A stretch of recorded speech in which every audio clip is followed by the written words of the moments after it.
On this episode of the Oklahoma Breakdown with Ikard and Lehman, presented by Riverwind Casino.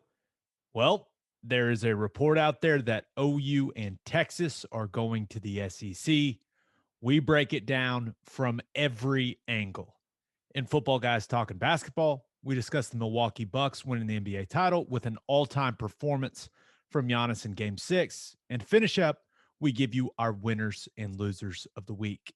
Please download and subscribe to the podcast, rate it 5 stars, and write us a good review. Follow the show on Twitter, Instagram, Facebook, and YouTube. Just search Oklahoma Breakdown on any of those, and you'll find us. All right. Our man Michael Hosty will kick this thing off. It's time for the Oklahoma Breakdown. It's beautiful Thursday, July 22nd, and you're listening to the Oklahoma Breakdown with Ikard and Lehman, presented by Riverwind Casino. Riverwind is Oklahoma City's premier casino experience, and your health and safety are Riverwind's #1 priorities. There are so many reasons why Riverwind is consistently voted OKC's #1 casino, but it all starts with their amazing variety of gaming thrills and excitement. Riverwind's beautiful award-winning environment plays host to more than 2,800 of the latest electronic games with a huge selection of table games, including blackjack, blackjack match, roulette, and Teddy's favorite, craps. No matter what your game, Riverwind has it in spades and hearts. And Fridays in July from 6 p.m. to midnight, you can win your share of $100,000 in cash and bonus play in Riverwind's $100,000 Freedom and Fortunes giveaway. If you need help finding your way, just visit riverwind.com. Riverwind Casino, simply the one. Now, we're recording this Wednesday night, and we're all just trying to catch our breath. What? So let's, we just got to get right into it, right? Yeah, let's. I was going to ask you, my son turned a month old. I was going to ask you, like, do I just say he's a month old now? And then like when he gets close to 2 months, I'm like, he's almost 2 months, but that all seems so small compared to OU in Texas. No offense to my son and his life. Like, I love you, son, but the short answer I've got for you on that is, even though you hate it, you're going to be stuck with weeks and months for a long time with age. Okay. Just kind of how it goes. It's a development thing, I've been told. You know, there's a big difference between this month and that month, or this week and that week. So just going to have to stick with it. My kid's going to be so big anyways. Everyone's just going to think he's an idiot. Like he's just going to like that he's developing really slow, and that's fine. Fine. I'm there all the time. I know exactly how that feels. Well, there we go. So you do know how it feels, but no offense to my kid, but like it all feels so small compared to OU and Texas possibly going to the SEC. I know that sounds bad, but okay. So, according to Brent Zwerneman, which is one hell of a name, by the way, of the Houston Chronicle, Texas and Oklahoma have reportedly reached out to the SEC about joining the conference. Zwerneman's source is a, quote, high-ranking college official with knowledge of the situation, and said that the SEC could announce the additions, quote, within a couple of weeks. Teddy, you and I, we know some people. Mm-hmm. We know some people high up at the university level. We certainly know some people high up in OU athletics. We have reached out to all the people that we know, and I think it's safe to say that no one that we have reached out to has told us that this report is false. Right. No, I don't know about you, but I know you reached out to some people. I reached out to some people. Not one response we got said, no, that's not true. Correct, right? That's right? That's correct. Everyone seems to be either not saying anything, or, the statement that OU released is, we're not going to respond to every rumor out there, which, doesn't really tell you anything. Okay. It would have been easy to say, "Oh, that's total fabrication." We're not in those conversations, but they didn't say that, which I mean tells us Let's something. We don't know what it tells us, but it tells us something, right? And Texas said about the same thing. Speculation runs wild in college football. We're not going to respond. okay, let's go through all the statements and try to possibly connect some dots here. So OU's statement was, quote, "The college athletics landscape is shifting constantly. We don't address every anonymous rumor." Texas's statement was, quote, "Speculation swirls around collegiate athletics.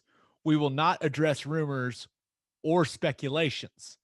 Which, when I saw the two statements, it was like OU was like, "Yeah, you can copy my homework, but just change the words up a little bit." You remember that? Like when Oh someone yeah, I was sure.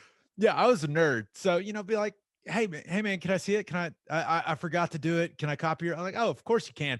Just make sure you change it Come up on, so we don't get church in it up a trouble." little bit. Let's go. That's that feels like those quotes to me. Just like, "Hey, just tweak it. We'll put the same thing out, but just tweak it a little bit."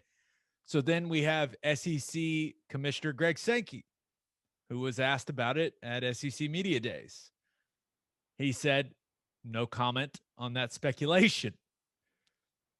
But then an interesting quote is Ross Bjork, the athletic director at Texas A&M, who got all kinds of mad and said, quote, "We want to be the only SEC program in the state of Texas." Then you had Oklahoma State put out a statement that essentially said they would be gravely disappointed if OU and Texas left the conference. It was, I cannot think of a day, Ted, where I was keeping track of so many statements. I mean, it was a whirlwind. It was a whirlwind, and uh, those statements tell an interesting story, don't they? And here's the interesting story that they tell. If this rumor had no truth to it at all, then I feel like you would have a shoot it down from Sankey, or we're happy with our current membership in the SEC. We haven't explored any of those options. Oklahoma could say, speculation runs wild. We're happy with our current Big 12 situation. Whatever. That would, if it's really an unfounded rumor, that's what you would hear. But you didn't hear that. And then you hear, because no one has said anything. Nobody, except for Texas A&M. And Texas A&M had a statement prepared and ready for as soon as this whole thing hit the air, right? You can't find anything from anyone else, but boy, that Texas A&M AD sure was prepared to have a statement right there on camera, recorded, ready to go. Oklahoma State was sure ready to fire off a statement about what it means to them and how disappointed they would be. Texas A&M leaked it. Somehow they figured out that these talks were going on and they leaked it. That's what I think. Brent Zwerneman of the Houston Chronicle is a Texas A&M beat writer. Yeah.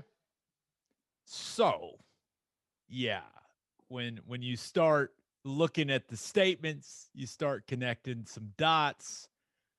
A lot of it points to A&M putting this out. And also, we talked about, the people we reached out to. You look at OU's statement, the official statement, Texas's statement. You look at Greg Sankey's statement. Once again, nobody's saying, no, that's not true. No. Nobody's saying that.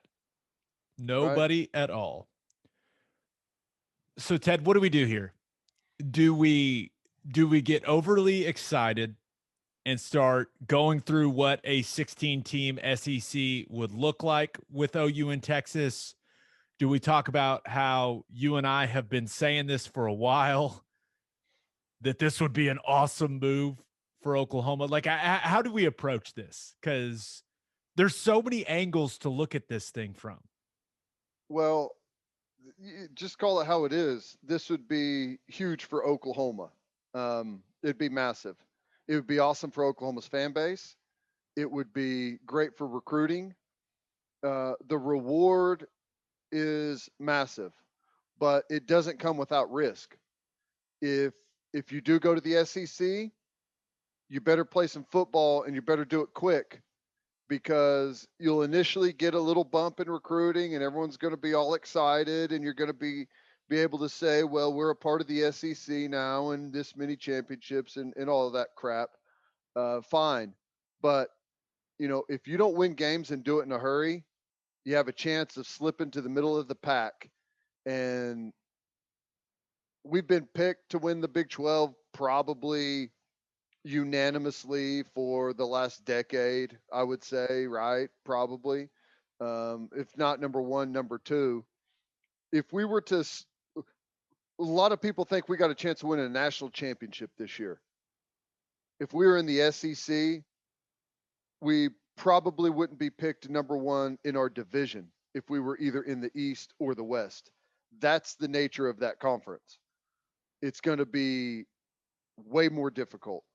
Doesn't mean it's impossible, but it's going to be way more difficult. So if you go, gear up, buddy, because it's week in, week out, playing in front of big fan bases, playing in front of, hostile environments, hosting big time games. It's going to be fun. If it happens, it'll be awesome to see all those schools and go to all those venues, but there's a lot of risk there as well. There's no doubt. Now, from Oklahoma's perspective, clearly, the eventual financial gain would be significant. But it's not like OU's not doing really well in the Big 12. I mean, they are. I mean, we all see the conference distribution numbers, but that new SEC TV deal that they just signed, 10 years, $3 billion with ESPN. Yeah, that's significant. You're going to end up, and as far as I understand it, ESPN would be willing to renegotiate that deal if OU and Texas were added to the conference. Sure. That the SEC would be compensated for that. And I got a feeling with there being such a battle for live content that ESPN would be willing to pay a pretty penny if OU and Texas were coming. But you just look at what it would look like. Dude, I had to catch myself today. I was changing my son's diaper and I was like, dude, Tiger Stadium at night, OU at LSU, SEC West on the line, like November. And I was like, what am I doing? Like, you don't even know what's happening yet. But it would, the thing that would make the most sense to me, right? If you get this 16 team super SEC, would just be to send Alabama and Auburn to the East. Right. And so then you would have OU, Texas, LSU, A&M, the two Mississippi schools, and Arkansas. And that would be, so you're playing LSU every year. You're playing A&M every year.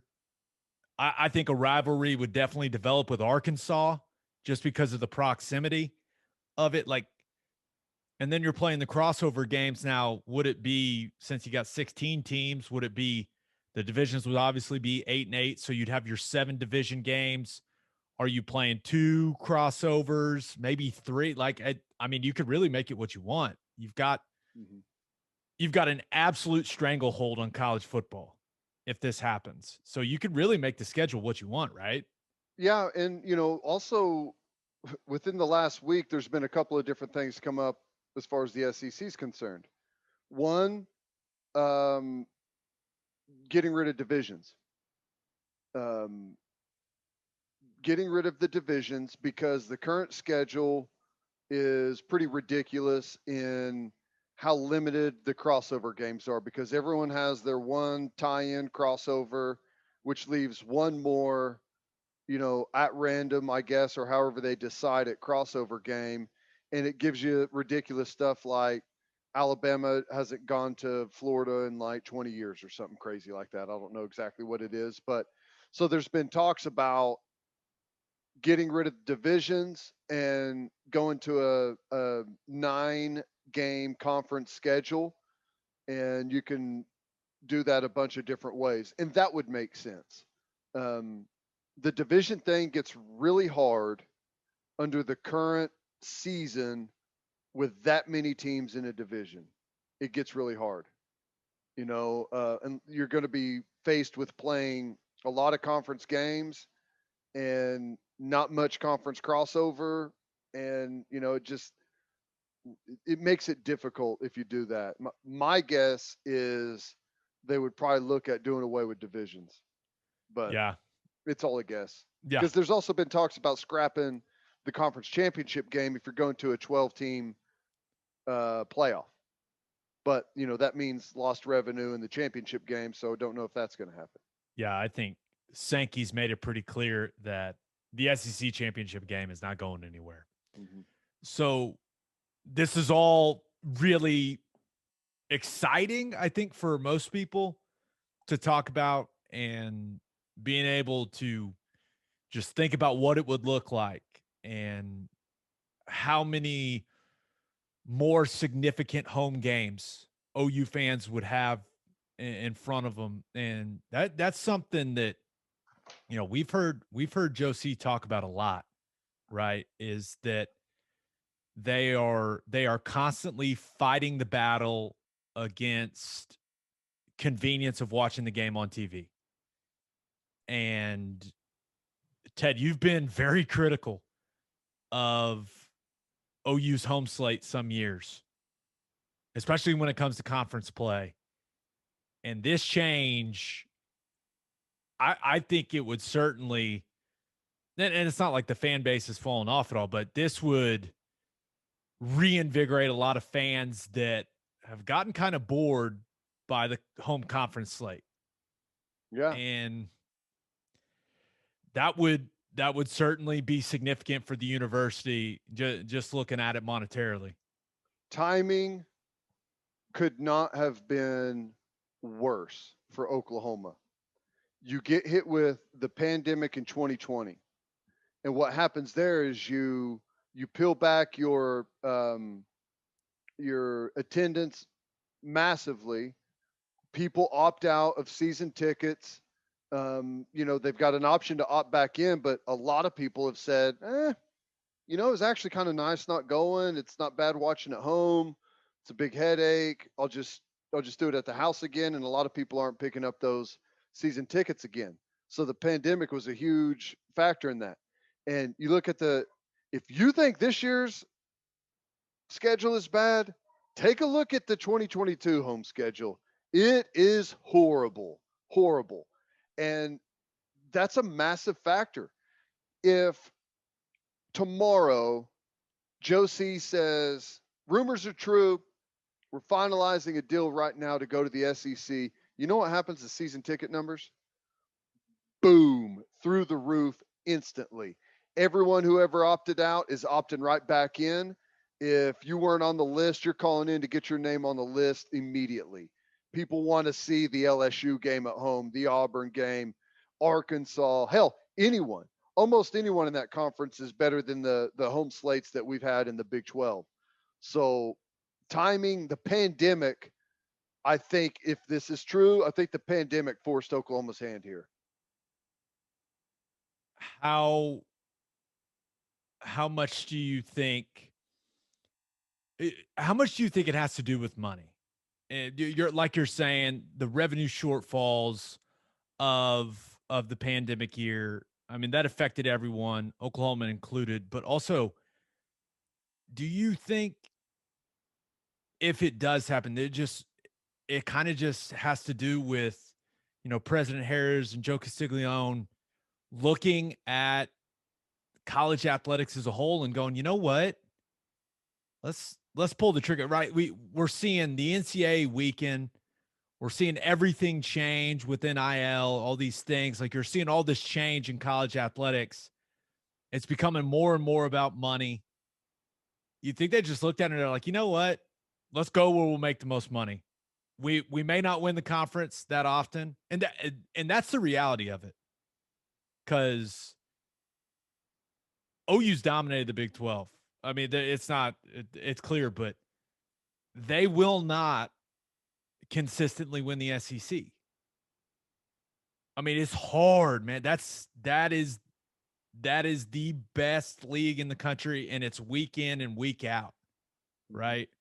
So they maybe win the conference title every 2-3 years, and like that'd be great. That would be like a huge success. I mean, realistically, you're looking at it being solid if you win a conference championship once every 5 years.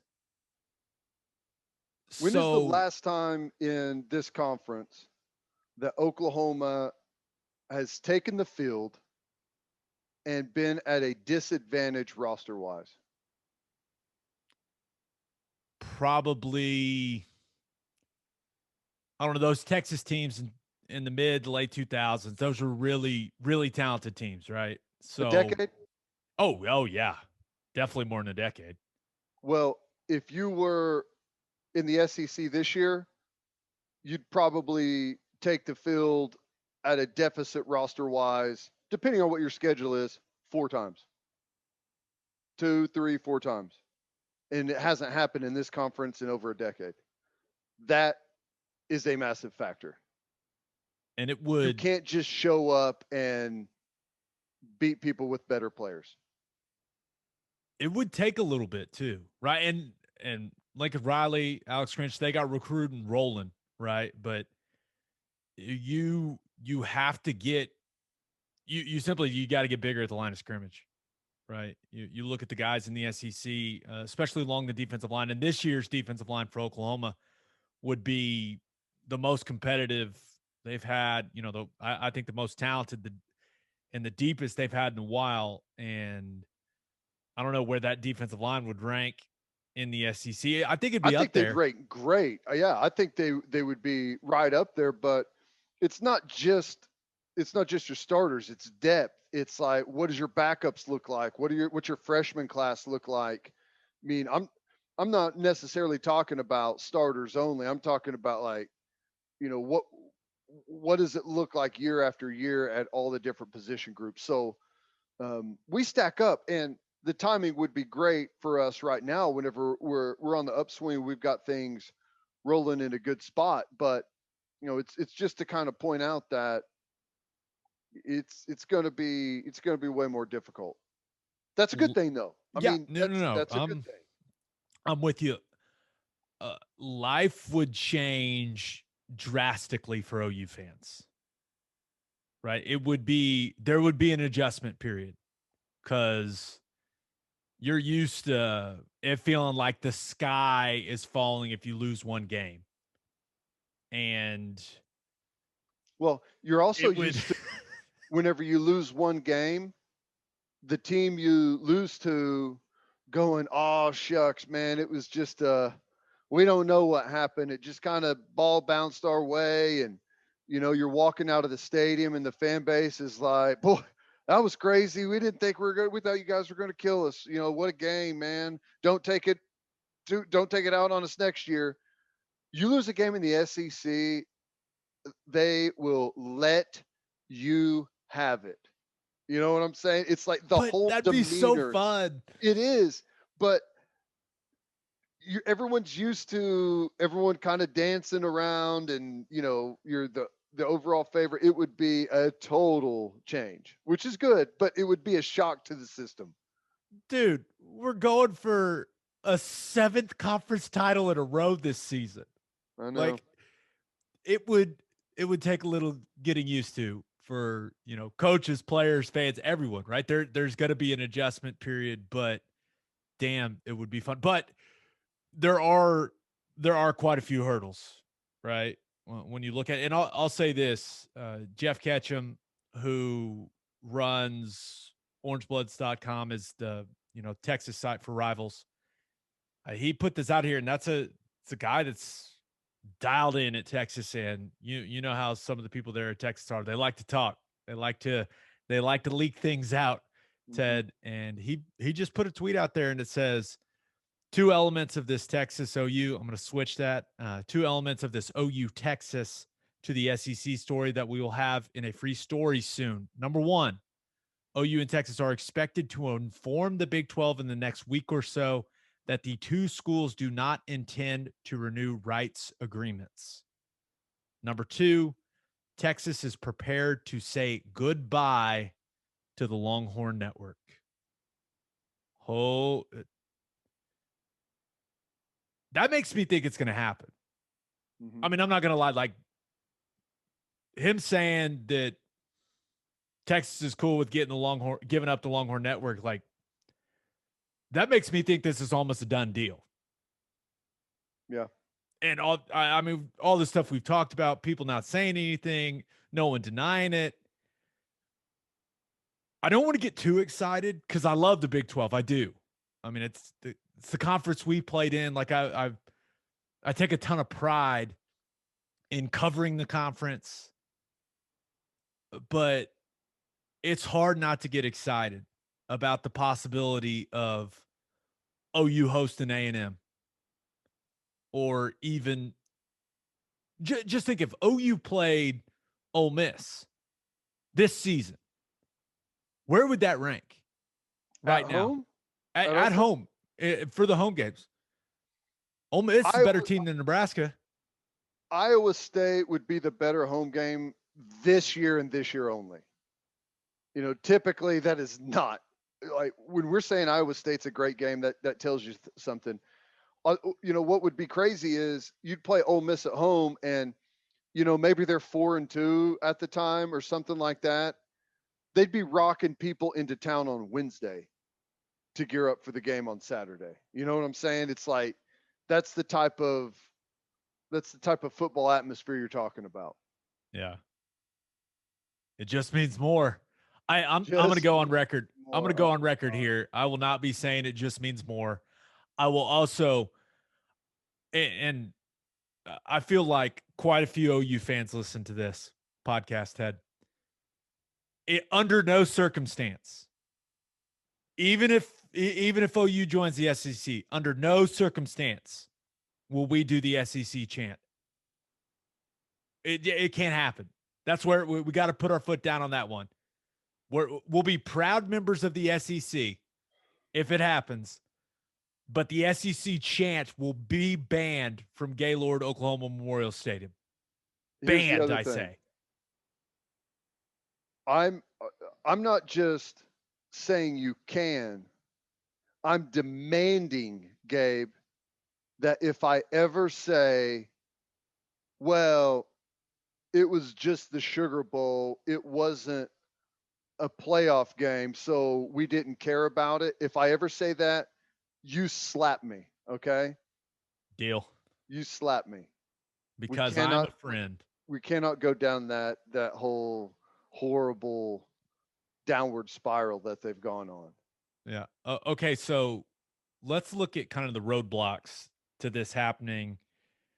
So to add a new member to the SEC bylaws say that 3/4 of the institutions in the conference have to vote yes.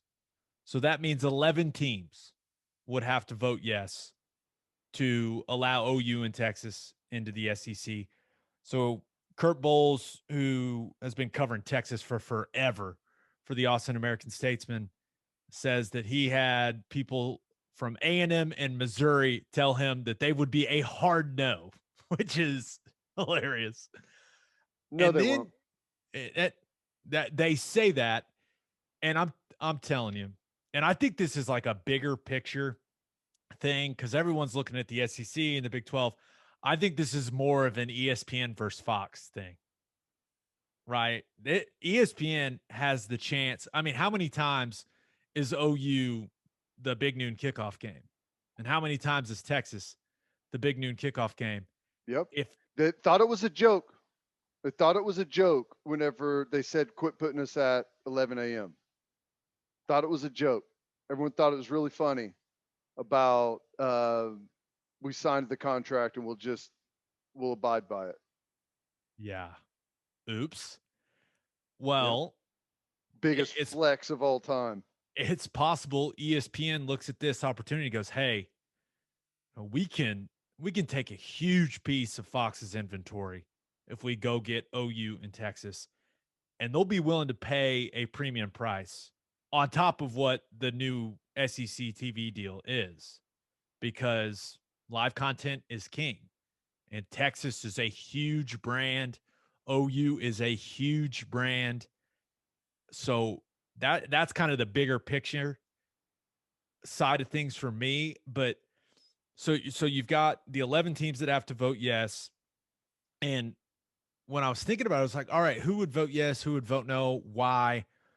Why would Alabama, Georgia, Florida, LSU, why would those schools want OU and Texas in? Like, what incentive other than money, other than a huge check, would they have to? Because the SEC doesn't need OU in Texas. They're making a ton of money. It's the best conference in college football already. Like, they don't need OU in Texas. Now, they probably want them, but if you're Bama, Georgia, Florida, LSU, Ted, why would you vote yes? Is it just the money? Well, I don't know why. I can't give you other than yes, money, but I don't feel like anyone's hurting for money. Okay. I can't tell you why they would say yes, but I can tell you why A&M and Missouri would say yes. It's because everyone else puts the squeeze on them. Like, if Alabama, Georgia, Florida, LSU, the big dogs want it to happen, you get in line.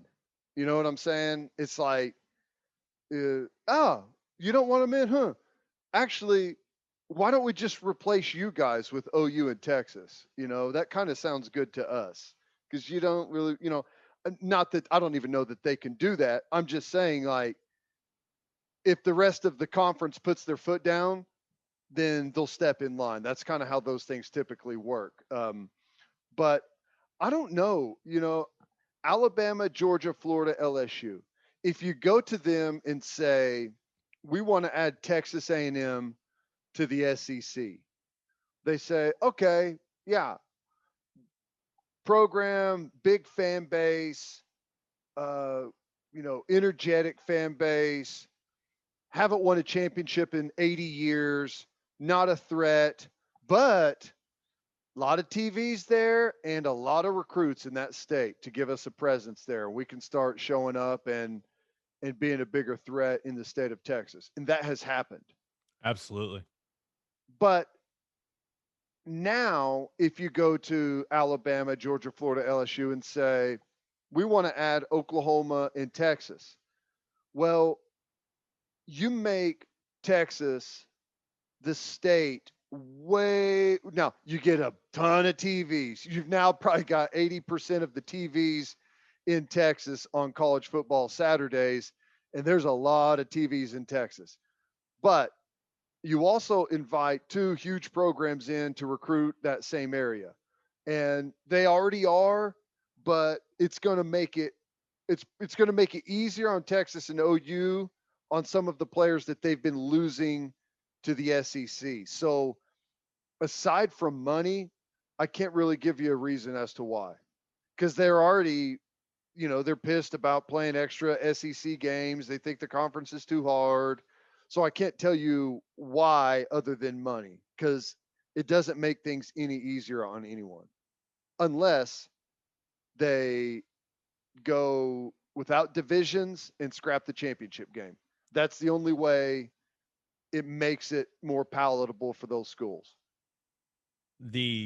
It's probably a good time to remind everyone that the football coaches won't be making the decision. Right. The board of regents Will, for all these schools going, oh, they're going to give us how much? Really? Wow, that's a lot of zeros. Yeah, we'll do that. Like it's just I mean, it's not even going to be up to Nick Saban, and Think of the raise we can give ourselves. This is going that's to be what great. it just. Oh my gosh, Dan Mullen's going. I'm going to make so much money. Yeah, sign him up. Let's do it. Let's compete. But there is going to be a big political component to this, right? And I don't know why, but there's always this thing that comes out about OU not being able to leave OSU in the dust. Like as far as I know, and I've asked around, there's no law that says that in the state of Oklahoma. Now, the governor is an Oklahoma State grad, and it's not like there wouldn't be resistance for OU to leave the Big 12 and leave OSU there.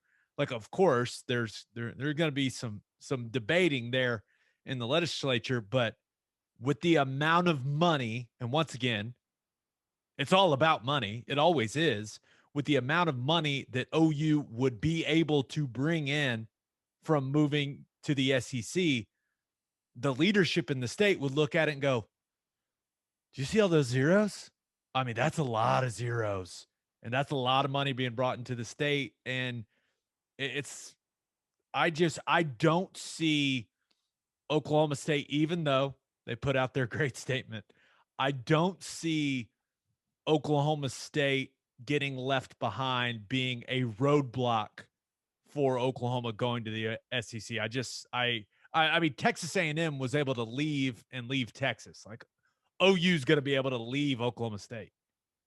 Yeah, I've heard that same statement thrown out by people before that. And it's never made sense. I'm always like, okay, show me where it says that. Like show Even me if the it does legal say code. that, a couple months ago, it said that you couldn't sign an endorsement deal to a college player. And guess what? OU wrote the legislation, handed it to the legislator. They voted on it. And guess what you can do now? You can sign a college kid to a endorsement deal. So one of the good things about our government is that it can change. So if that's a law now, it can change, and it would change. I think it would be I can't imagine that would be a big issue. I just really can't. But OSU should be happy. They should be thrilled. They can win the Big Seven or whatever it will be by that time. They'll actually have a chance to win a conference championship. So you're mean. One of the big issues for OU leaving would be the grant of rights, right? And OU still controls its third tier rights with what is it, Bally Sports Oklahoma now. But I saw something that Ryan Aber from the Oklahoman put out, and he said that schools leaving the conference must notify the league at least 18 months in advance of departure, pay a buyout fee equal to the sum of the conference distribution money that otherwise would be paid out during the final 2 years of membership, and forfeit all conference distributions during the period between notifying the league of departure and when the program departed. So the penalty for leaving during the grant of rights would be severe, though there would figure to be negotiations that would lessen that blow for departing schools while putting the remaining schools in better positions moving forward. So basically it would cost OU a lot of money. Yeah. And that's clearly significant. Well, yeah, and there's a couple of things involved there is, my guess is that schools as big as OU and Texas would get a full share as soon as they went into the SEC, right? Like whenever we added teams in the Big 12, West Virginia, TCU, they did not get a full share immediately. They kind of eased them into that. I think Oklahoma and Texas would get a full share, but yeah, I don't pretend to know how all that stuff would be negotiated. My guess is there would be some type of arrangement made between TV networks, right? ESPN and Fox would probably swap out some of that somehow, or figure out a way to make it work and make it not as severe, and maybe position themselves with maybe some better games or some better choices. I I don't know how that would work, but it's not like Joe C saw Ryan Neighbors' tweet and said, "Damn it, I didn't think of that." Right? I mean, they know these contracts that they're in. They know the ramifications of bailing on them. So they've got a plan for that. What it is, I don't know, but my guess is there's a plan for that. It's if they are honestly thinking about it and they're deep into this, where maybe a vote's happening or something, my guess is they've also been talking to ESPN, and the TV partners, and saying, "Hey, if we could make this happen, how do we get out of our TV deal? Is there any way that we can make this work?" I Yeah, and That would be my guess, but I don't know. right, and that's where things get complicated because OU, right, it does stuff with Fox, it does stuff with ESPN, but currently doing stuff with ESPN, and ESPN now owning the SEC moving forward, maybe that gives you some flexibility in that whole thing. Okay, I guess the last thing is, does this, if OU and Texas leave, does this kill the Big 12? Do we start seeing, and you saw George Kliavkoff, the new Pac-12 commissioner, say, he tweeted out something like, "Just when I thought my first month as commissioner couldn't get any more interesting." Like, do all of a sudden we see the SEC take OU in Texas, the Pac-12 come for, Oklahoma State, who else they would want, like the Big Ten come for possibly like a Kansas or something just for basketball. I don't know, but can the Big 12 survive this? Is really the question. No. I don't think so either. And this is what pissed me off so much about what Bob Bowlsby said last week. I'm calling him Big Check Bob now, because they all get their mailbox money from Oklahoma, and how much revenue we bring into the Big 12. Nobody wanted to move. No one wanted to say anything. No one wanted to upset the apple cart. They wanted the mailbox money coming in. And you finally made Oklahoma mad enough that they're going to look for another option. And everyone's going to be left high and dry, and they're going to be upset, and they're going to say, "Well, why? Well, what happened?" It's because no one else brought anything to the table. Okay. And unfortunately, if you don't bring anything else to the table, you're not much of a commodity out there on the open market. It's about, unfortunately for this conference, it's about money and it's about TV. How many TVs are there in Iowa? Well, there's not many of them, and most of them are turned to the Hawkeyes game, right? Right. So you don't gain much there. How many TVs are there in Kansas? Not many. How many TVs are there in Oklahoma? Not a whole heck of a lot. How about West Virginia? Nope, no TVs there. This conference has a conglomeration of some of the least populated states in the entire nation. That's not a good thing for TV and for revenue. So I don't know what happens, honestly. It's not good because, again, no one brings a whole heck of a lot to the table. They've been cashing big time Big 12 checks for a while. And it looks to me like the happy days may be coming to an end if this happens. Because I don't know. I mean, if you're the Big Ten, yeah, you may add some of these teams in, but what type of share are you going to give them? Why would you give these teams a full share if they're not bringing any eyeballs to the table? I maybe someone's got an easy answer for that. I don't. I guess just to have an extra number. You're telling me that the Big Ten, who's got a nice payout right now, wants to add, what is how many is the Big Ten at 14 as well? Or are they at 12? They're 12. They're Right? 12. So you're telling me that they're going to have to add 4 teams and divide their revenue by 4 extra teams that aren't going to be bringing a whole heck of a lot to the table as far as eyeballs just to get to the number No, Big Ten's 16? 14. Is it 14? It's 14, right? Yeah, because they added. You got to remember, like Oh yeah. Rutgers. Rutgers is in the Big Ten now, so there's 14 of them. Well, here I am saying they wouldn't add people just for numbers, but they did add Rutgers. So It's a good maybe they school, would. man. But it's, you know what I'm saying though? Maybe they would just have to be forced to add teams to get to that 16 number, but I don't know who it would be and why there would be any rush to do it. Yeah. So I don't know. I wouldn't feel bad because it's not like it was my decision, but it would. I just, you look at like Iowa State and what Campbell's built there. God, feel bad a little Yeah. bit. Like if they end up in, I don't know, where would they, the Mountain West? I don't know.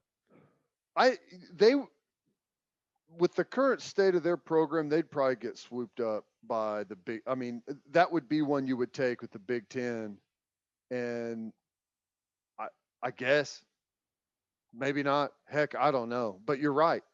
If they don't, I feel bad for them because Campbell's on the first train smoking out of Ames, Iowa. You know. Right. So for our call your shot question, asked the listeners, do you want OU to go to the SEC? Why or why not? At Awood405 on Twitter says revenue, better games, better recruits, better atmospheres, less 11 a.m. games, better recruits. NIL will improve, better recruits. Pretty obvious choice. Plus, beating A&M like a ragdoll will be fun.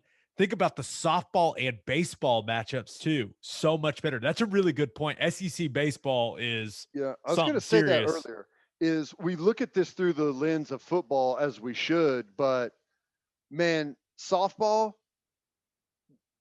the Patty would love being in the SEC. oh man, that would be fantastic. Baseball, I think would be great.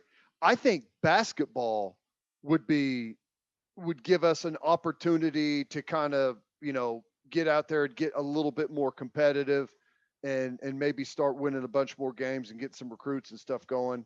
And I think we're in a good position now anyways with Moser. So I think all sports would get a lift, man. I really do.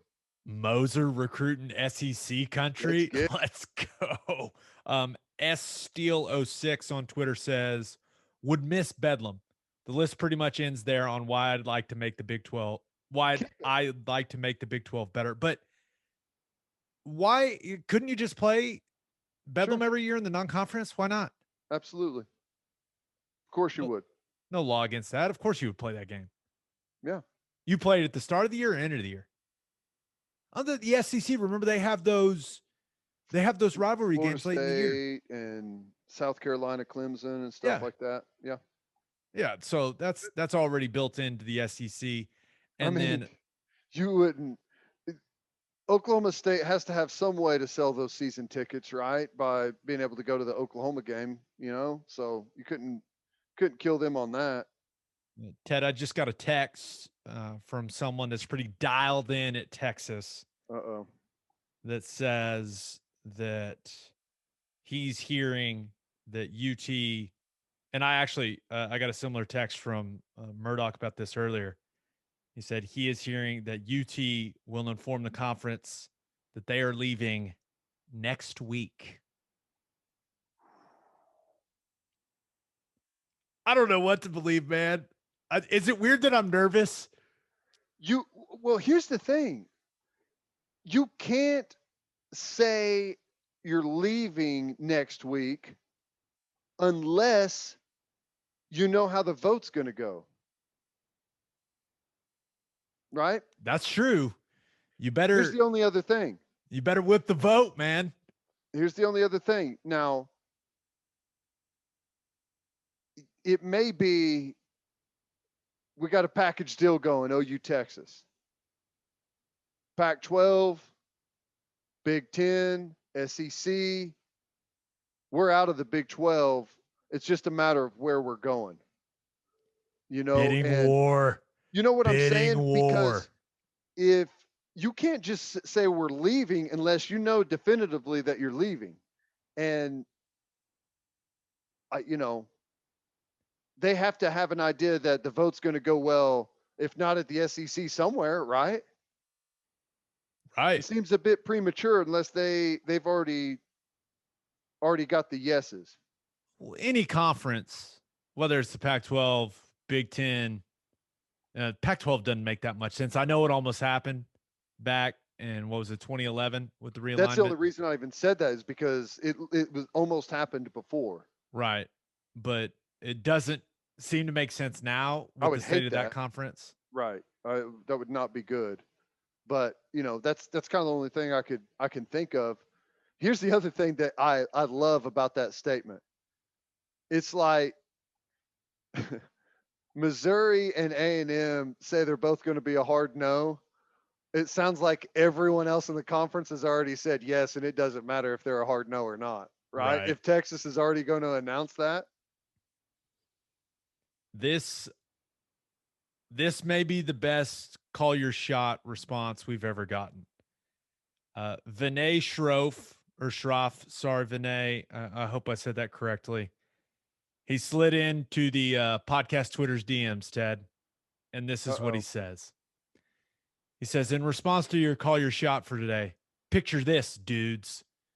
It's a beautiful Saturday night in Nashville, Tennessee. OU just clobbered Vandy, and all the adults are headed to Lower Broadway. Keith Urban surprises everyone at the legendary establishment you're enjoying yourselves in, Tootsie's Orchid Lounge, which, fun place, can confirm. He adds, after slamming some tunes, Keith brings you two on the stage for your moment of glory. What's more, Garth and Blake Shelton show up, along with Justin Timberlake and Chris Stapleton. Teddy and Gabe, you lead the way with the flawless duet of Friends in Low Places. Everyone swoons. Drinks are drank, good times are had, but then Derrick Henry comes out of nowhere, runs on the stage and stiff arms everyone, hurling you off the stage and taking the stage for himself. But it's okay. You just laugh it off because OU just landed the best 5-star recruit in the state of Tennessee. So there's just too much to celebrate and not enough time. In the end, there may be a bumper bruise here or there, but judging by your impending record deal after being discovered at a honky tonk, Oklahoma Breakdown, the album, is born, and the weekend is a great success. He concludes, yeah, let's do this SEC thing. Yes, I'm bored today. That's great. The only thing is I don't know about the Garth Brooks thing. I mean, he may be the only one that's not thrilled about it. Well, we can But, sing the Garth song. right. I mean, it's a I'll great be song. damned if I'm getting stiff armed by Derrick Henry. Yeah, I mean, I don't like my odds at this point in time, but if we go to the SEC, man, I'm gonna have to add some You have weight to back bulk on. up. I'm gonna have to add some weight back on, bro. I'm like 246. I may have to I got to get back up in the 260s, be able to defend myself. That's funny. All right, let's That's move on great. to Football Guys Talking Basketball. But first, let's talk money. First Fidelity Bank is a full-service financial institution based in Oklahoma, tailored solutions for all your personal and business needs. Checking accounts, saving accounts, home loans, and much more. They do it all. Whether it's online banking from your computer or mobile banking from your phone, everything is stress-free with FFB. Making mobile deposits, paying bills online, and moving money to different accounts could not be easier. First Fidelity Bank also provides free ATMs worldwide, making banking convenient wherever you are. They also give back to the community. FFB donates a total of more than $500,000 to local charities and educational foundations. Make your life easier and go bank at First Fidelity Bank. Visit ffb.com for more information. And make sure you send your kids to Bishop McGinnis Catholic High School. Bishop McGinnis Catholic High School has a long tradition of educational excellence. With a 12-to-1 student-to-teacher ratio, no student is overlooked. Bishop McGinnis's college prep curriculum offers 22 AP courses. There are numerous clubs and organizations for students to join, and as a proud member of the OSSAA, there are 14 sports offered. If you want to provide the best possible educational and spiritual development for your children, contact Bishop McGinnis Catholic High School or visit bmchs.org. Financial aid is available. Okay, Football Guys Talking Basketball. the Milwaukee Bucks are NBA champions for the first time in 50 years. Giannis delivers an all-time NBA Finals performance in Game 6 to clinch it. 50 points, 14 rebounds, 5 blocks, and was absolute money from the free throw line. 17 of 19. He was spectacular. Chris Middleton hit some big shots, including the biggest of the game there in the final minute. Drew Holiday was okay. He was great on the defensive end, like he always is, but didn't play particularly well offensively. Hell, Bobby Portis's contribution may have been the most significant of anyone not named Giannis. Crazy Eyes Portis was fantastic, but Ted, this game will always be remembered as the game that took Giannis to another level as an NBA player, because I thought he was phenomenal, right? I never understood even his lack of shooting, and people would come at him for it, but I always appreciate him for what he could do and not like his weaknesses, if that makes sense. And this game, it just took him to another level for me. I mean, he was unreal. It's amazing. 50 points, just one of the greatest finals performances of all time. You hit that. Here's what is crazy to me. He was 7 on 19 or 17 of 19 from the foul line. He was 17 of 18 till what, he missed that last one, or he missed the first of the final two that he took. That's why foul shots are such a big thing, and people harp on them and bring them up and don't understand whenever you can't make them. Because whenever you do, that's the difference in the game right there. That's it. If he shoots his normal playoff percentage, they probably don't win that basketball game. Oh, they definitely don't, in my mind. Right. That's why it's such a huge deal. And that's why I said the other night when we were talking about it, if he ever figures out his free throw game, he'll be unstoppable because he won't be scared of going to the line, and he'll just continue to pour it to the hole nonstop. And that's what it looked like. He was aggressive. Once he got rolling from the foul line, he wasn't scared of it. He hit 17 and 19. That is the difference in the game. You said it. Holiday wasn't great. Middleton was just okay, hit some big shots late. They were okay, but they won it because Giannis was 17 and 19 from the foul line. That's it. That's it. And dude, you're spot on. You could see as he hit some of those early free throws, you could like just see his confidence grow.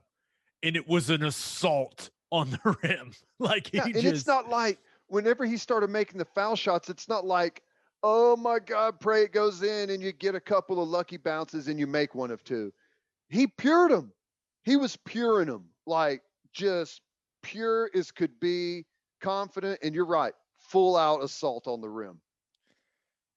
Devin Booker assaulted the rim with the basketball with all the shots he missed. And I know he had some really good games, but he just didn't have a good night shooting the ball. And you got to give credit to the Bucks, and especially Drew Holiday. They were just really physical with him. Refs let him play a little bit, and he just missed some shots. I mean, he took some tough shots, but he was constantly challenged by the Bucks defensively. I thought Chris Paul was better than he had been. I thought he was good in this game, but the difference for me is like you saw Booker struggling to score, right? He was shooting the ball poorly by his standards. And one team had a guy that said, okay, I'm going to take the game over.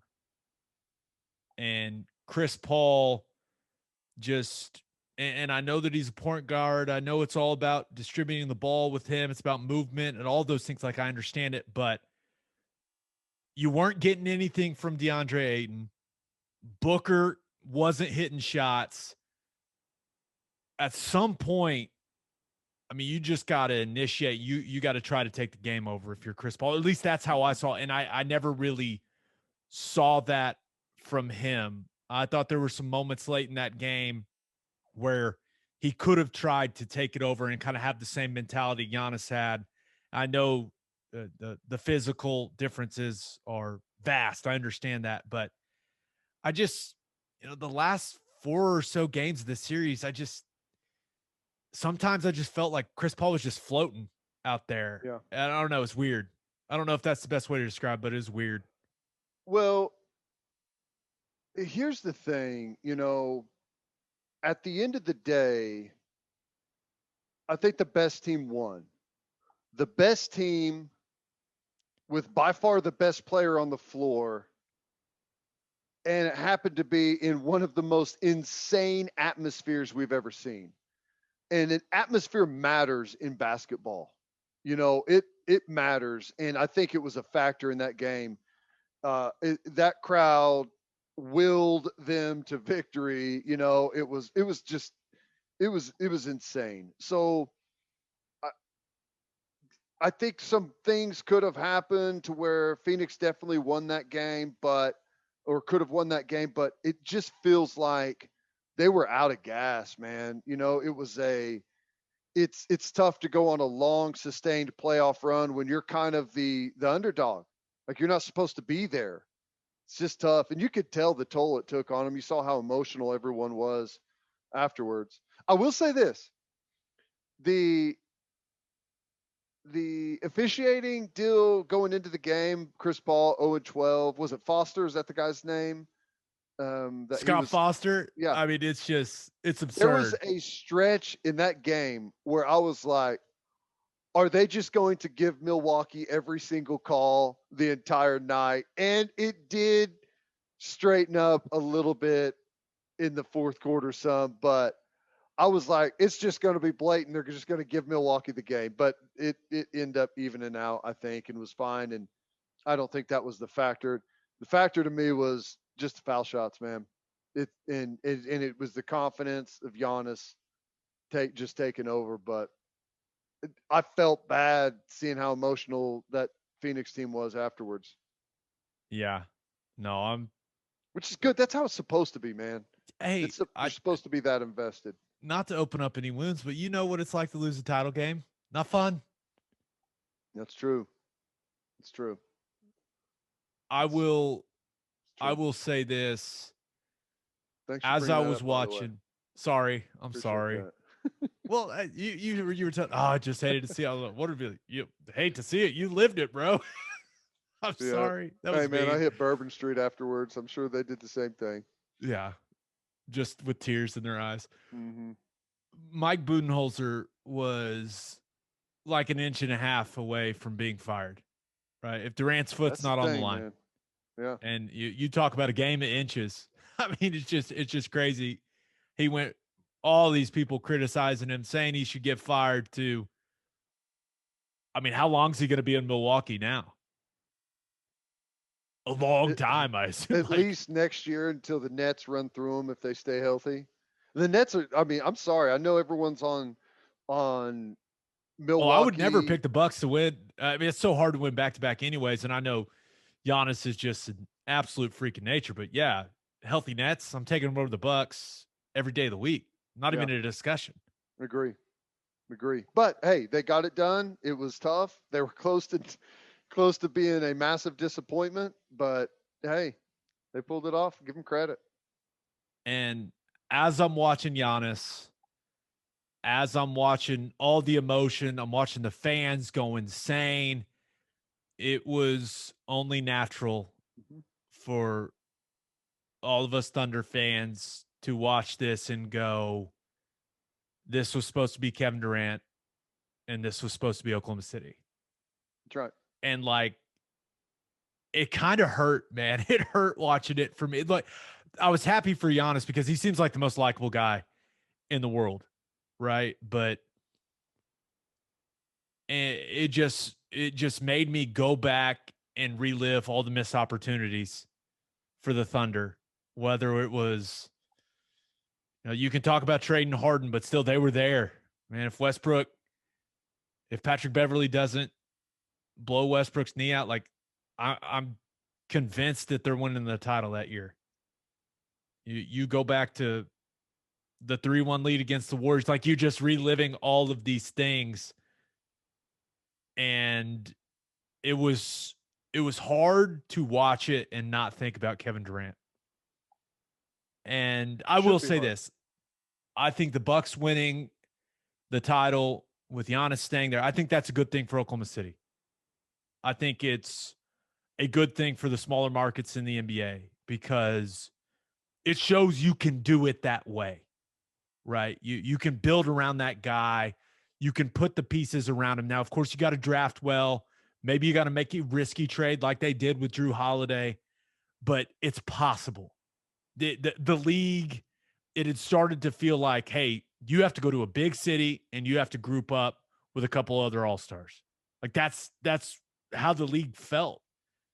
And now you still have to have 3 really, really, really good players like the Bucks did. You got a superhuman in Giannis, and then you got Middleton and Drew Holiday. But it was good for the league, and it was good for Oklahoma City.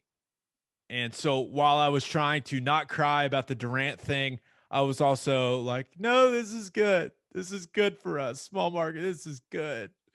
But I was in a glass case of emotion last night, Ted, as I watched the Bucks celebrate.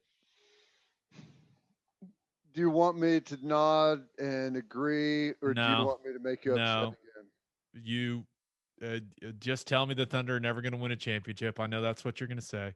Yeah, they'll never win a championship. It's never going to happen. And here's the thing that happened for Milwaukee that didn't happen for the Thunder. When the Thunder made it to the championship, they didn't get to play a team that made it to the through the Eastern Conference because the best team had injuries. Right. If LA is healthy, the Lakers, that is a different ball game, buddy, because let me tell you, they've got the guys to stop Giannis. They've got the size around the rim. They've got Anthony Davis. They've got, LeBron can hold him with his stature. I can't sit here and say that the Lakers, if healthy, would win that. It would be a much more difficult matchup. And the same thing with the Nets. So those are 2 super teams that were joined up. And if all things were square, I would still have both of those teams. But I agree. I definitely agree. But we can take it as a victory and say that you can do it through the draft. We did it once before. Can you do it again? Let's just hope. Yeah, man. There was a lot of contemplation last night at the Ikard household. I can tell you that. I'm going to keep the faith, man. I'm going to keep the faith and I'm thoroughly convinced as long as the fan base keeps supporting the team the way that we do, that eventually we will be rewarded. That's the mentality I've got. Now I know that the fans don't win basketball games. I understand that, but that's a good point. The Thunder, they've had bad luck in the playoffs, frankly. You talk about the Ibaka injury, the Westbrook injury. You talk about blowing the lead against Warriors. Like that really was just, God dang you, Klay Thompson. What the? But you got to get lucky to win a title. You got to get lucky a little bit. Yeah. Right? And you also got to go punch a guy in the nose or tackle him or take his legs out whenever he is hitting threes on you nonstop like Thompson was. You can't allow that.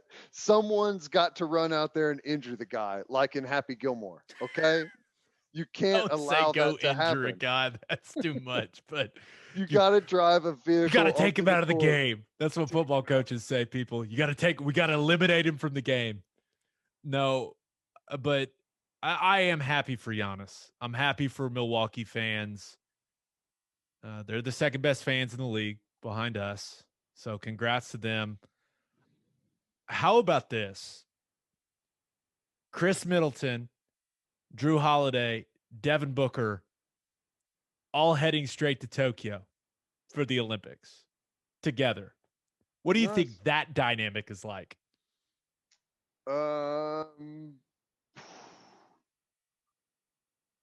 Got to be a bunch of beverages involved. Has to be.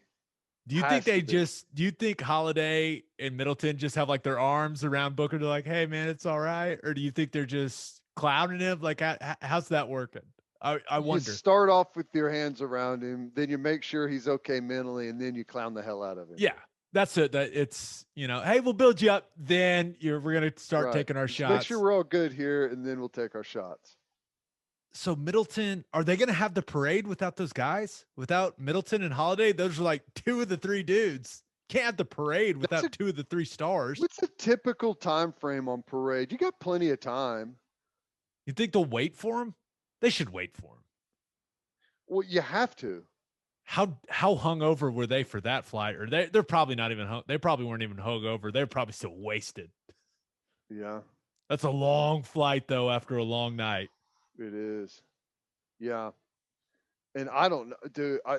It's not like, and I don't know what their setup is, but I'm sure they've got them a better setup maybe than most of the Olympic athletes, but it's not like they're going into some like awesome situation. They're going to a country that does not want them there right now. Japan is pissed that they're having these Olympics. They're going through all the protocols instead of like partying their asses off. Right. Chris Middleton and Drew Holiday are going to get tested every day and sleep on anti-sex beds. Yeah, it's like if we see the I feel like the women's national team and like even the NBA team, it's like this is so bad. We're just going to lose out and go home. It's not worth it. We're out of here. We're out of here. Well, one last thing on the finals. Did you see the video of Giannis going to Chick-fil-A? What was going on there? He went to okay. So first of all, he went to order 50 nuggets, right? He had a 50 piece in the game, which is great. But when he's actually ordering it from the lady who looks like she came out of central casting for a Chick-fil-A employee, he actually says 50 chicken minis. So I wonder, did he get nuggets or did he get chicken minis? Because those are two different things. The chicken mini is the one with the little biscuit, right? Yeah. So 50 nuggets is one thing. 50 chicken minis is a whole different task entirely. That's a lot of bread you're putting in there, which I'm not worried about the guy, but like, what's your record on nuggets or chicken minis? I have never kept count, but I guarantee you I've eaten more than 50. I've eaten 50 wings before at Hooters in college. So I know I can eat 50 of the little nuggets. If there was anyone that I'd put in there, I could imagine that you could eat 50 of those. That's crazy. They're so good. And it's like, they're fantastic. No, but the only thing is like, don't tell me you're keeping track of how many I eat, because then I'll be thinking about it. If you just catch me at like a tailgate, it's a bloodbath, man. Just kind of video you from around the corner. Yeah. But the story about him from a couple years ago is making the rounds again. And I whenever I saw it, I remembered reading it for the first time. Whenever he was sending all of his money back home to his family, and he sent everything that he had and didn't have enough money to be able to pay for a ride back home. Did you see that? And he was like running down the street home, and some dude was like, I just watched him play tonight, and he's like running down a road in the middle of Milwaukee, and some random dudes pulled over, picked him up, and took him home.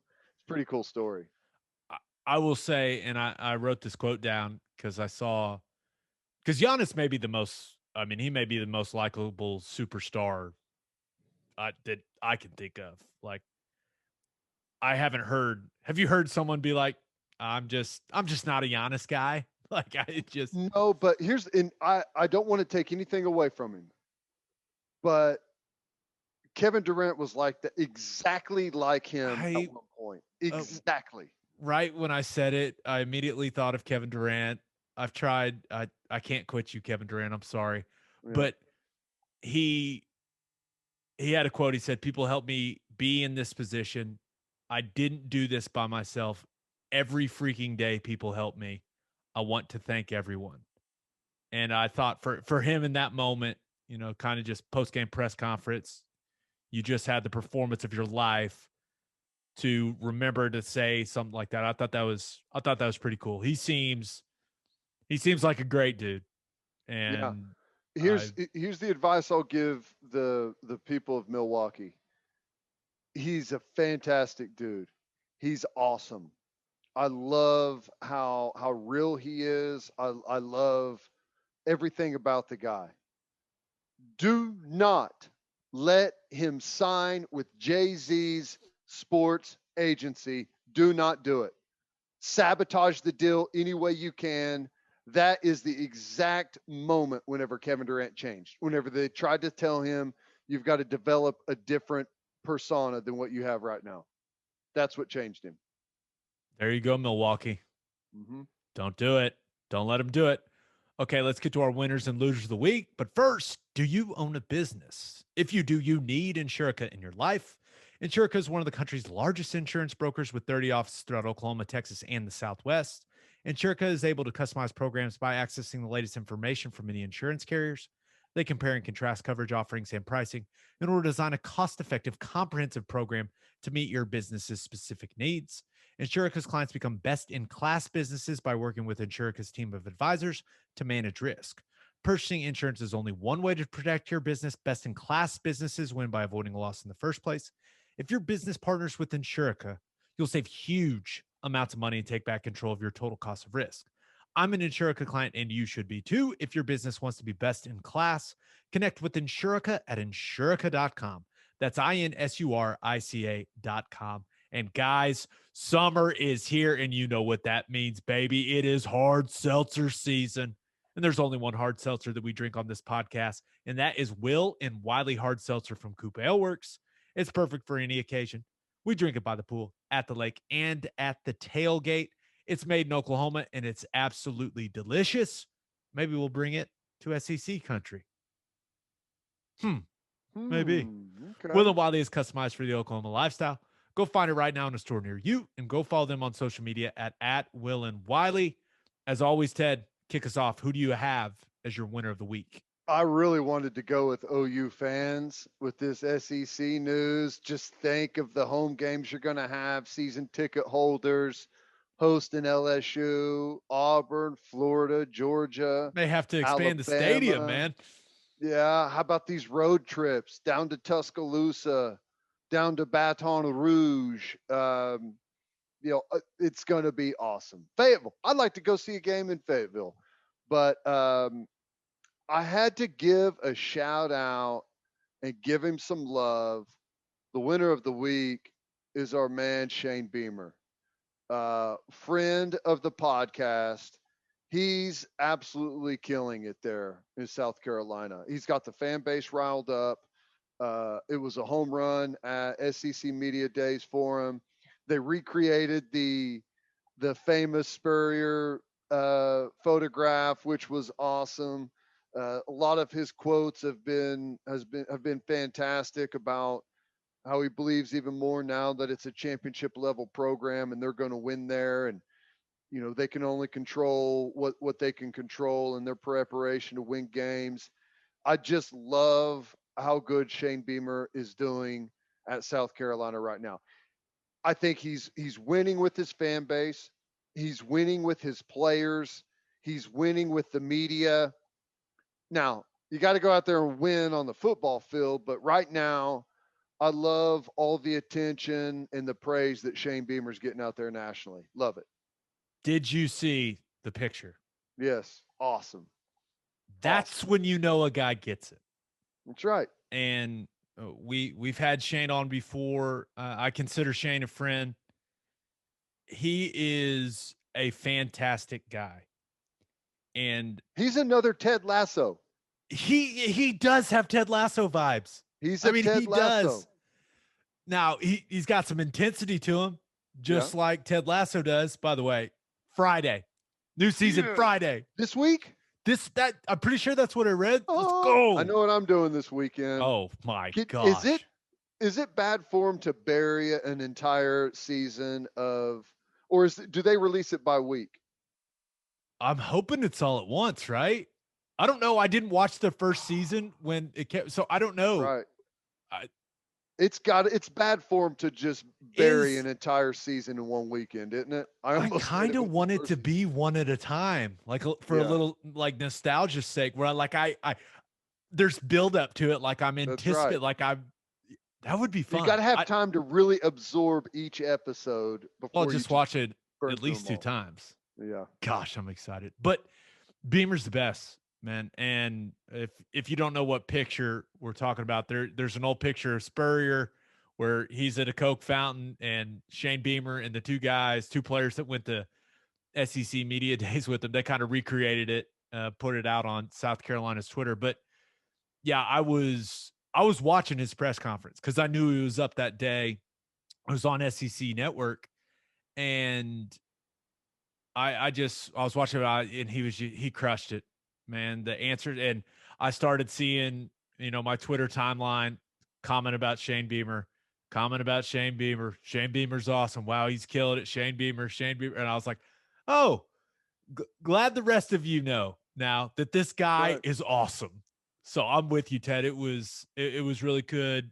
It was really cool to see Shane in his element, and I sent him a little something saying that he crushed it, and he got back to me. We chatted. So that's the thing. He's the best. Like Shane Beamer right now, I know him from whenever he coached at OU and just doing media stuff and being around the team some. Don't know him great. Would see him around Norman and stuff. I feel like if I called him right now, he'd pick up and answer. No problem. That is for a head coach at a major, conference, major program, that tells you everything you need to know right there. He's going to get back to you. He's going to answer your phone call. He's going to answer your text message. And that goes way further than you could ever imagine. And whether it makes sense or not, Paul Feinbaum even said a bunch of nice stuff about him. And if Feinbaum's saying nice stuff about you, I mean, he called him the talk of the day, Ted, and I was like, let's go. So love it. It's awesome. I hope they win some games, man. I really do. Especially when OU goes to the SEC. I mean, they'll be in the other division. So let's get it. Right. Let's get it. All right. Who do you have as your loser of the week? I feel like I've done this 5 times, but it's come up again. It's Packer fans. Yet again, you got no information. Camp is right around the corner. We don't know what's going to happen. We just found out that the Packers offered Aaron Rodgers a massive contract, making the highest paid player in the entire history of the NFL. And he just straight up turned his nose up at it. Now you got his fiance's mother on Twitter. Stephen A says he's going on some rant about how Aaron Rodgers does not want to be a part of the Packers organization.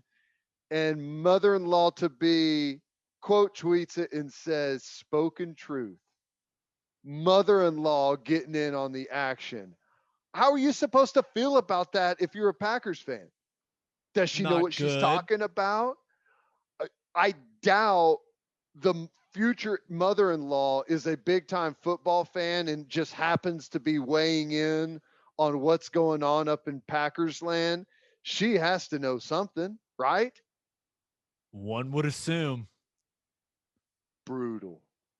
I mean, the mother-in-law doesn't do that without asking him first, right? Like, hey, what do you want me to say? or overhearing him say something or some type of inside information. Well, if she's just putting it out there from overhearing it, that's just a huge mistake by her, right? It'll probably be deleted. Maybe it already has been, but Back just I hate it for the Packers fans, man. Packers fans are probably feeling how Thunder fans felt last night watching Giannis and the Oh Bucks yeah, win a title. absolutely. Just sad. I've heard a lot of people talking about it.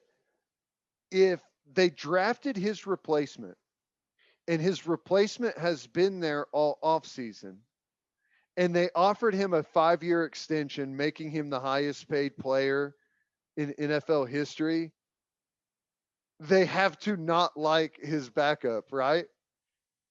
That it, connecting the dots would lead you to that conclusion. Yes. Which again, Packers Aaron, fans, not a Aaron, good thing. Aaron, come back, please. Yeah, we'll that's gonna be like, I don't think he's showing up to camp. Like, there's no indication that he's showing up to camp. That's next week. I don't know. I don't think he's showing up either, but what are they going to have to do? I mean, he said pretty early on it's either him or the GM, right? And the GM, that's the easiest decision in the world. The GM is, guess how many games he's going to win you this year? 0. Last year's MVP, he'll win you some football games. You dump the GM that made all that those decisions draft wise and pissed him off. That's the easiest decision ever. That would be such a power move by Rodgers if they end up firing the GM and he just shows up the next day like, oh, hey, everybody. That'd be, ooh, you talk about carrying some weight. Okay. Are you looking to buy or sell a house in the OKC metro area? I just used the Ronaldo Cloud Group to sell my old house, and it was so easy and stress free. Station Ronaldo and Maddie Cloud are with Sage Sotheby's International Realty. They believe in prompt communication, an honest relationship, and luxury service. And that's exactly what they gave me. You can reach them by emailing stacia@sagesir.com.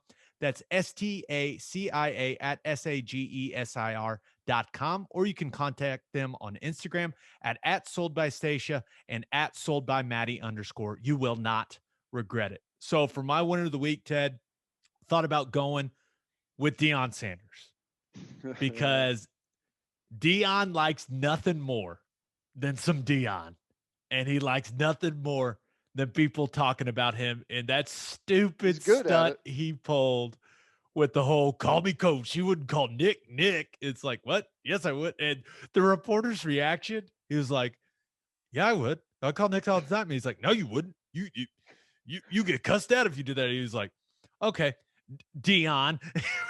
The timing, like the comedic timing by that guy was fantastic. But I mean, I just want to go on the record. If you didn't coach me, I'm probably not going to call you coach very often. The only reason I'm calling you coach often is because I may not know your first name. If I know your first name, I'm 30 years old now. I'm going to call another man by his first name because this just in. It's your name. I'm not expecting you to call me, hey, radio guy, or hey, 64. podcast guy.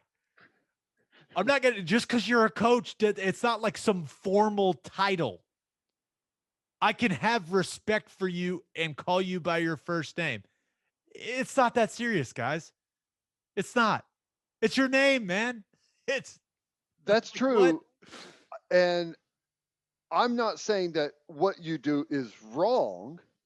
I'm just saying that if I know someone's a coach, I call them coach. Just habit. We are different. But that doesn't surprise me. You're a better person than me, so that doesn't surprise me. But I wonder if it's different if a coach is there like an age cutoff? I wonder if there's a coach that's younger than me if I don't say coach. So when you do the shows during the season, when you do the Lincoln show, do you call him Lincoln or do you call him coach? Coach. I'm pretty sure. I think. Really? Yeah. But he didn't coach you, and he's younger than you. Yeah, he is younger than me. Yeah, I you're know. old. Maybe I say Lincoln. I don't know. I I feel like I say coach. I think I say coach. I I just it's never been like we did Big 12 media days. I interviewed all 10 head coaches in the Big 12 and called them all by their first name. And not a single one of them looked at me weird, said anything. It's like I called Gary Patterson Gary. I even called him GP one time. Like, Yeah. it's not weird to call another human being No, by their first name. I'm not It's saying it's just weird silly. at all. I think I say coach. It's not weird if you don't though. I just think I say coach. I think I'm stuck in the player mindset. Like I don't know. I if you coached me and I see you, I call you coach. Like if I see Bob, I call him coach. Right? Because he was my coach. Mm-hmm. Like if I see someone that coached me, it's what's up, coach. If you did not coach me and I'm interviewing you for something, or if I'm just seeing you, if I see you at a game, I'm probably going to call you by your first name. It's just, I don't know. Yeah. Yeah. I don't. I'm Maybe gonna I'm have in to. the minority. Am I the weird one? No, no, no, no, no. You're not. But I think the way I do it is the minority. But Gotcha. but now I need to. I've never really paid attention to it before, so now I need to dial back in to see what I'm saying. Okay. You'll figure it out. Okay, but my winner of the week, Nick Saban. Nick Saban, as if he needed more juice on the recruiting trail than he already has. He drops an absolute bomb on all of us speaking at the Texas High School Coaches Convention. He said that Bryce Young, their projected starting quarterback, who has not played a meaningful snap of football for Alabama, he said he is, quote, or he is up to, quote, almost seven figures in NIL deals. For those of you that struggle counting, seven figures in $1 million. He said it has to do with the brand. And that's where I was like, there's the flex. He was like, this is a guy that hasn't even played. He said it has to do a lot with Alabama's brand. A not so subtle message said, and I don't think it was a coincidence that it happened at the Texas High School Coaches Convention either, Yeah. where they have really gone after the top prospects in that state and gotten a lot of them. He just, drops that little nugget of knowledge that their quarterback that hasn't even played Mm. is approaching $1 million in NIL deals. See now, in this instance, if I'm Bryce Young, I don't say coach. I say, hey Nick, why don't you keep my deals out your mouth right now and stop talking about my business to a bunch of people I don't know. Don't make my stuff public. I don't want a bunch of people knowing I'm about to be a millionaire, okay? I It's thought that kind was of weird rude. too. Like It's incredibly rude. you, this is and it was kind of a thing in the NFL. It's like, hey, you don't talk about another man's bank account. Like you don't talk about that. Now, if a guy gets a huge deal, right? Everyone jokes about it. Like, oh, you're paying for everything now. But like, there's this joke period and then it's like, okay, it's over.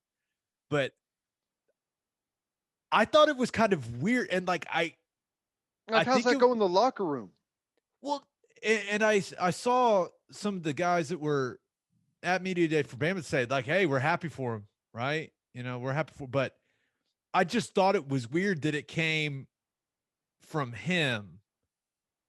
Like he didn't need to put his business out there. Like, is that a recruiting tactic by him? That's kind of how I interpret Yeah. it. But then Yes. because every kid in the country is saying, like, do you hear what Bryce Young's getting? Oh my gosh. But if you're Bryce Young, you have to be like, I mean, coach, did you really have to do that?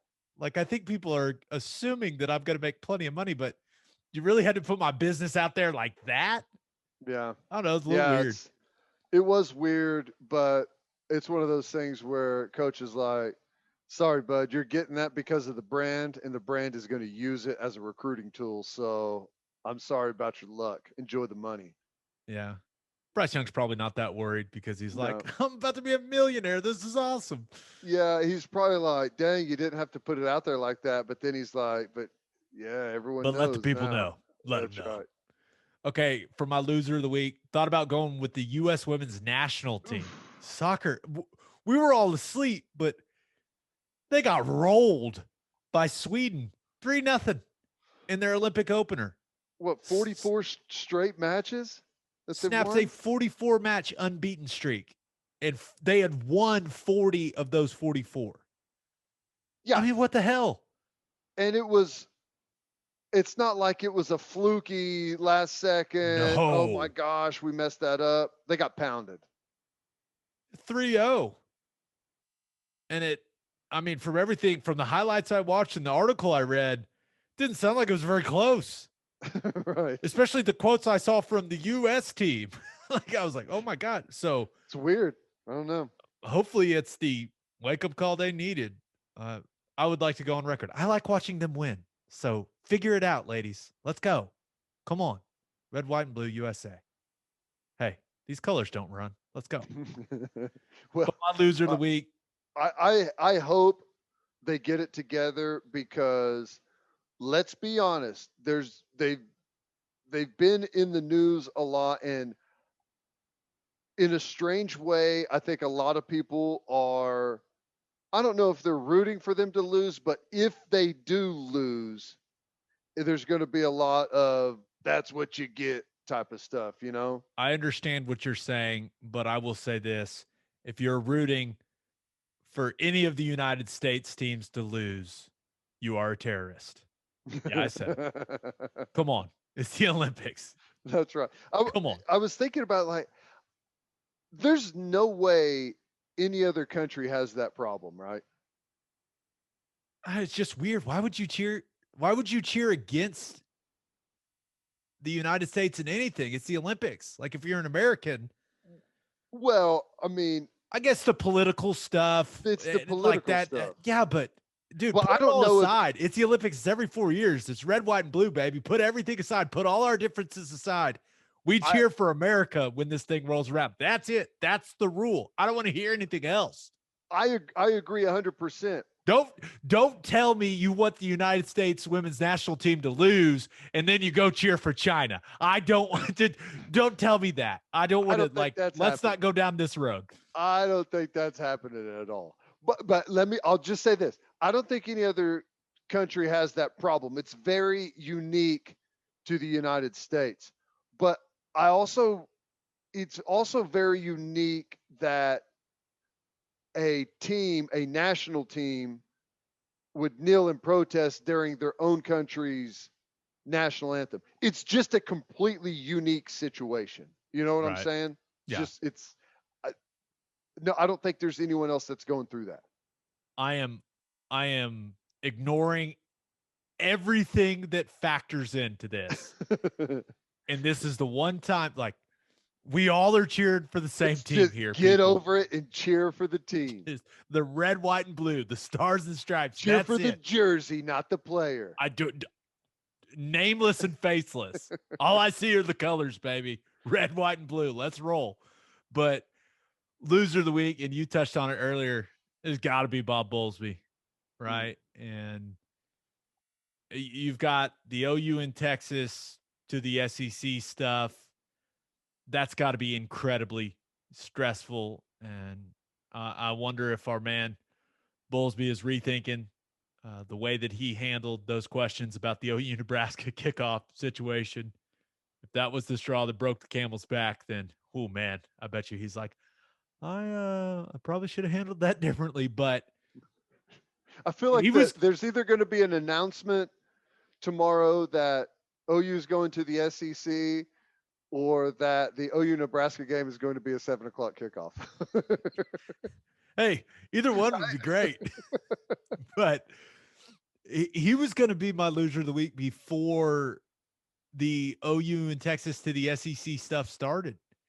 And it's because he told, okay, so when it comes to college football playoff expansion, one of the things that people are the most excited about, in my opinion, is the fact that playoff games, those first round games, will be played on campus. Mm-hmm. Those atmospheres are going to be electric. That is going to be peak college football. Everyone's pumped for it. Well, Bob Bowlsby told Sports Illustrated that college football playoff leaders have discussed incorporating more bowl games in an expanded playoff, meaning that the first round games could be played at neutral site bowl games instead of on campus. He said, quote, "That's certainly an option." No, it's not, Bob. No, it's not. That I can't hate anything more than I hate that right there. I hate that. Don't ever bring that up again. That should not be an option, Commissioner Bowlsby. If you can't even put that out publicly. It's like people are so fired up for that part of expansion, and you want to incorporate more bowls? No. There's no way, man. If Cheez-It wants to sponsor the first round matchup between Georgia and Oklahoma, hosted in Norman, Oklahoma, you can call it the Cheez-It game in Norman, whatever the hell you want to call it. But don't you dare take a first round playoff game from campus and put it in some BS stadium that no one wants to go to. Don't do it. Oh, cannot do that. First round matchup between Oklahoma and Penn State will be played in Santa Clara. Or it will be played in the Jimmy Kimmel Bowl. Ugh. What a joke. The whole thing's a joke. If it were up to me, I would give the bowl games to everyone else. If you're the 12 teams, we're playing round 1 at home. We're playing round 2 at home, so the bye teams get to host, and we're playing the semifinals in the bowl spots, and then the national championship. That's it. That's all you get. And if the Rose Bowl wants to raise a big ordeal about being on whatever day and whatever time, say, you know what? You can have the third place Big Ten team and the second place Pac-12 team. We don't care. Congratulations. You can play on January 1st. We're having a playoff and you're not included. We'll see. College football playoff expansion. Wonder how big of a role that played in the possibility of OU and Texas going to the SEC. I don't think it was insignificant. I think it makes it more palatable for both the SEC teams and Oklahoma and Texas. Yep. And on that note, episode 131 in the books. We'll have a new podcast that'll drop Monday morning. Just a reminder, you can hear Teddy from 2 to 6 on Sports Talk 1400. You can hear me on SiriusXM Big 12 Radio, channel 375. Hope you all have a great weekend. Until next time, we appreciate y'all for listening. And do what you always do, Oklahoma. Take care of each other.